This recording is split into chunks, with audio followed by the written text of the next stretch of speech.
ಯಾಜಕ ಕಾಂಡ ಅಧ್ಯಾಯ 4. ಸರ್ವೇಶ್ವರ ಸ್ವಾಮಿ ಮೋಶೆಗೆ ಹೀಗೆಂದರು, ನೀನು ಇಸ್ರಾಯೇಲರ ಸಂಗಡ ಮಾತನಾಡಿ ಹೇಳಬೇಕಾದುದು ಏನೆಂದರೆ, ಯಾರೇ ಆಗಲಿ ಸರ್ವೇಶ್ವರನು ನಿಷೇಧಿಸಿದ ಕಾರ್ಯಗಳಲ್ಲಿ ಯಾವುದನ್ನಾದರೂ ತಿಳಿಯದೆ ಮಾಡಿ ದೋಷಿಯಾದರೆ ಆ ದೋಷ ಪರಿಹಾರಕ್ಕಾಗಿ ಈ ಕ್ರಮಗಳನ್ನು ಅನುಸರಿಸಬೇಕು. ಅಭಿಷಿಕ್ತನಾದ ಯಾಜಕನೇ ಅಂಥ ದೋಷಿಯಾಗಿ ಜನರೆಲ್ಲರನ್ನೂ ಅಪರಾಧಕ್ಕೆ ಒಳಪಡಿಸಿದರೆ ತನ್ನ ದೋಷ ಪರಿಹಾರಕ್ಕಾಗಿ ಅವನು ಕಳಂಕರಹಿತವಾದ ಪ್ರಾಯದ ಹೋರಿಯೊಂದನ್ನು ಸರ್ವೇಶ್ವರನಿಗೆ ಸಮರ್ಪಿಸಬೇಕು. ಅವನು ಆ ಹೋರಿಯನ್ನು ಸರ್ವೇಶ್ವರನ ಸನ್ನಿಧಿಗೆ ದೇವದರ್ಶನದ ಗುಡಾರದ ಬಾಗಿಲಿಗೆ ತಂದು ಅದರ ತಲೆಯ ಮೇಲೆ ಕೈಯಿಟ್ಟು ಸರ್ವೇಶ್ವರನ ಸನ್ನಿಧಿಯಲ್ಲಿ ಅದನ್ನು ವಧಿಸಬೇಕು. ಅಭಿಷಿಕ್ತ ಯಾಜಕನು ಆ ಹೋರಿಯ ರಕ್ತದಲ್ಲಿ ಸ್ವಲ್ಪವನ್ನು ತೆಗೆದುಕೊಂಡು ದೇವದರ್ಶನದ ಗುಡಾರದೊಳಗೆ ಬರಬೇಕು. ಆ ರಕ್ತದಲ್ಲಿ ಬೆರಳನ್ನು ಅದ್ದಿ ಮಹಾಪವಿತ್ರ ಸ್ಥಾನದ ಮುಂದಿನ ತೆರೆಯ ಎದುರಿಗೆ ಸರ್ವೇಶ್ವರನ ಸನ್ನಿಧಿಯಲ್ಲಿ 7 ಸಾರಿ ಚಿಮುಕಿಸಬೇಕು. ಬಳಿಕ ಯಾಜಕನು ದೇವದರ್ಶನದ ಗುಡಾರದೊಳಗೆ ಸರ್ವೇಶ್ವರನ ಸನ್ನಿಧಿಯಲ್ಲಿರುವ ಪರಿಮಳ ಧೂಪ ವೇದಿಕೆಯ ಕೊಂಬುಗಳಿಗೆ ಆ ರಕ್ತವನ್ನು ಹಚ್ಚಿ ಹೋರಿಯ ಮಿಕ್ಕ ರಕ್ತವನ್ನೆಲ್ಲ ದೇವದರ್ಶನದ ಗುಡಾರದ ಬಾಗಿಲಿಗೆ ಎದುರಾಗಿ ದಹನಬಲಿ ಕೊಡುವ ಬಲಿಪೀಠದ ಬುಡದಲ್ಲಿ ಸುರಿಯಬೇಕು. ಆ ದೋಷ ಪರಿಹಾರಕ ಬಲಿ ಹೋರಿಯ ಕೊಬ್ಬನ್ನೆಲ್ಲ, ಅಂದರೆ ಕರಳ ಸುತ್ತಲಿನ ಕೊಬ್ಬನ್ನು, ಮೂತ್ರಪಿಂಡಗಳನ್ನು, ಅವುಗಳ ಮೇಲಿನ ಕೊಬ್ಬನ್ನು, ಕಾಳಿಜದ ಉತ್ತಮ ಭಾಗವನ್ನು ಶಾಂತಿ ಸಮಾಧಾನದ ಬಲಿಪ್ರಾಣಿಯಲ್ಲಿ ಪ್ರತ್ಯೇಕಿಸಿದಂತೆಯೇ ಇದರಲ್ಲೂ ಪ್ರತ್ಯೇಕಿಸಿ ದಹನ ಬಲಿಪೀಠದ ಮೇಲೆ ಹೋಮ ಮಾಡಬೇಕು. ಆ ಹೋರಿಯಲ್ಲಿ ಮಿಕ್ಕದ್ದನ್ನೆಲ್ಲ, ಅಂದರೆ ಅದರ ಚರ್ಮ, ಮಾಂಸ, ತಲೆ, ಕಾಲುಗಳು, ಕರುಳುಗಳು ಹಾಗೂ ಕರುಳುಗಳಲ್ಲಿರುವ ಕಲ್ಮಶ ಇವುಗಳನ್ನೆಲ್ಲ ಪಾಳೆಯದ ಹೊರಗೆ ವೇದಿಕೆಯ ಬೂದಿಯನ್ನು ಹಾಕುವ ಶುದ್ಧವಾದ ಸ್ಥಳಕ್ಕೆ ತೆಗೆದುಕೊಂಡು ಹೋಗಿ ಕಟ್ಟಿಗೆಯ ಮೇಲಿರಿಸಿ ಬೆಂಕಿಯಲ್ಲಿ ಸುಡಿಸಿಬಿಡಬೇಕು. ಬೂದಿಯನ್ನು ಹಾಕುವ ಸ್ಥಳದಲ್ಲೇ ಅದನ್ನು ಸುಡಿಸಿಬಿಡಬೇಕು.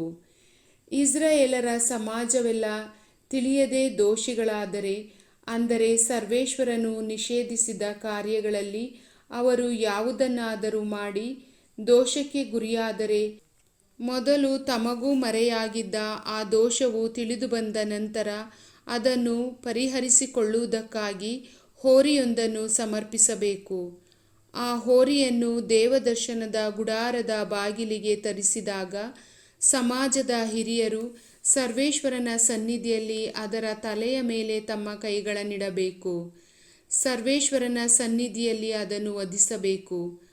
ಅಭಿಷಿಕ್ತ ಯಾಜಕನು ಅದರ ರಕ್ತದಲ್ಲಿ ಸ್ವಲ್ಪವನ್ನು ದೇವದರ್ಶನದ ಗುಡಾರದೊಳಗೆ ತಂದು ಅದರಲ್ಲಿ ಬೆರಳನ್ನು ಅದ್ದಿ ತೆರೆಯ ಮುಂದೆ ಸರ್ವೇಶ್ವರನ ಸನ್ನಿಧಿಯಲ್ಲಿ ಅದನ್ನು 7 ಸಾರಿ ಚಿಮುಕಿಸಬೇಕು.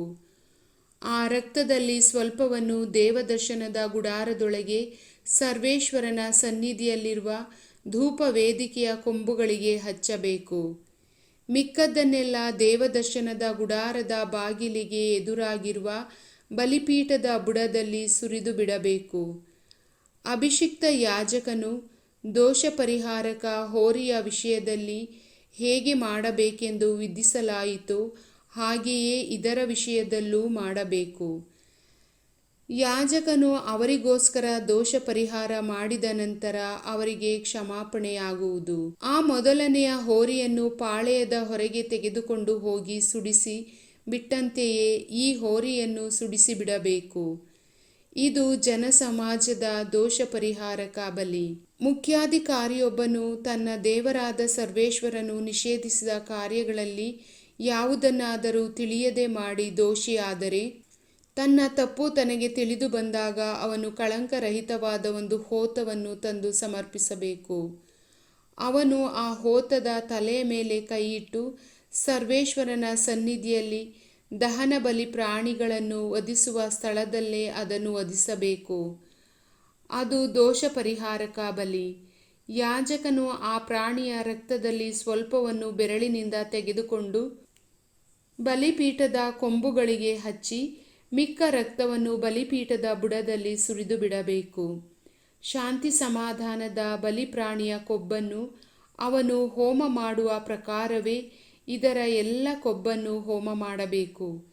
ಹೀಗೆ ಯಾಜಕನು ಅವನಿಗೋಸ್ಕರ ದೋಷ ಪರಿಹಾರವನ್ನು ಮಾಡುವುದರಿಂದ ಅವನಿಗೆ ಕ್ಷಮೆ ದೊರಕುವುದು. ನಿಮ್ಮ ನಾಡಿನವರಲ್ಲಿ ಬೇರೆ ಯಾರಾದರೂ ಸರ್ವೇಶ್ವರನು ನಿಷೇಧಿಸಿದ ಕಾರ್ಯಗಳಲ್ಲಿ ಯಾವುದನ್ನಾದರೂ ತಿಳಿಯದೆ ಮಾಡಿ ದೋಷಿಯಾದರೆ, ತನ್ನ ತಪ್ಪು ತನಗೆ ತಿಳಿದು ಬಂದಾಗ ಆ ದೋಷ ಪರಿಹಾರಕ್ಕಾಗಿ ಕಳಂಕರಹಿತವಾದ ಒಂದು ಹೆಣ್ಣು ಮೇಕೆಯನ್ನು ತಂದು ಸಮರ್ಪಿಸಬೇಕು.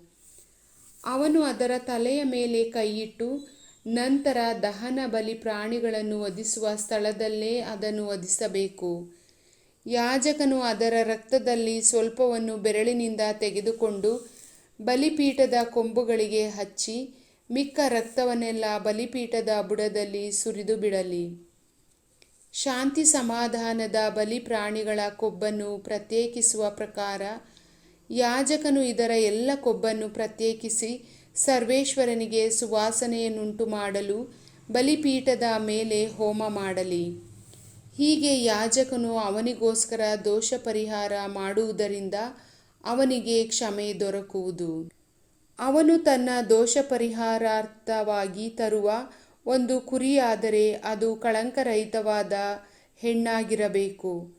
ಅವನು ಅದರ ತಲೆಯ ಮೇಲೆ ಕೈಯನ್ನಿಟ್ಟ ನಂತರ ದಹನ ಬಲಿ ಪ್ರಾಣಿಗಳನ್ನು ವಧಿಸುವ ಸ್ಥಳದಲ್ಲೇ ಅದನ್ನು ದೋಷ ಪರಿಹಾರಾರ್ಥವಾಗಿ ವಧಿಸಬೇಕು.